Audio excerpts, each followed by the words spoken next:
Free woodworking plans at myoutdoorplans.com. Hello, I'm Avidu from myoutdoorplans.com. Welcome back to the channel. Start by preparing the site for construction. Clear the area of any debris or vegetation and level the ground to create a stable foundation.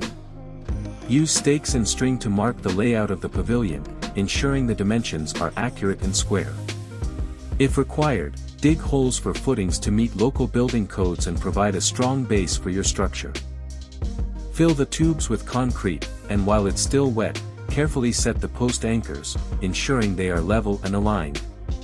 Once the concrete cures, attach the 6x6 posts to the anchors using lag screws. Use a spirit level to ensure each post is plumb and temporarily brace them with 2x4 for added stability. Cut the 2x10 beams for the sides and align them so there's a 9¼ inch gap from the top of the posts to the top of the beams. Secure them with clamps, then drill pilot holes and insert 9-inch carriage bolts with washers and nuts. For the front and back beams, use 2x12 lumber, making decorative cuts at the ends for a finished look. Secure these beams with carriage bolts as well, ensuring everything is perfectly horizontal. Use 2x8 lumber for the rafters, cutting them to size and making decorative cuts on both ends for style.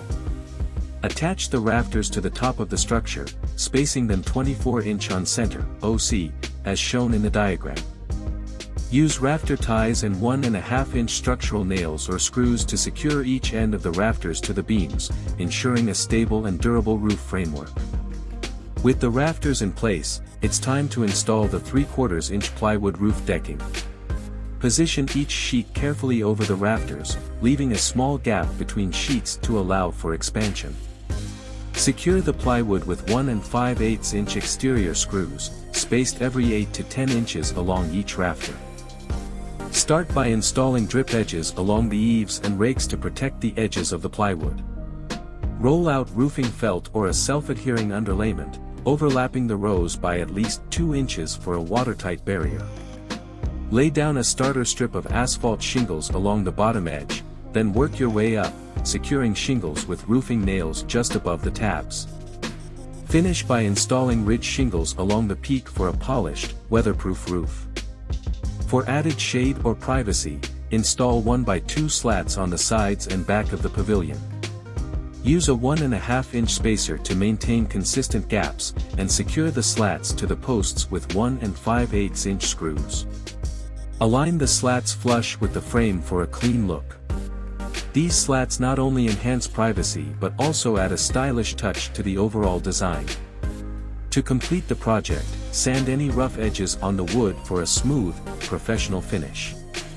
Apply a weather-resistant stain or paint to protect the structure from the elements while adding visual appeal. Consider adding decorative elements like string lights, hanging plants, or outdoor curtains to make the space cozy and functional. You can find the full plans, complete with detailed diagrams, cut lists, and shopping lists, on my blog at myoutdoorplans.com. Don't forget to subscribe and check out the other project videos on the channel for more DIY inspiration. Until next time, build your outdoor world.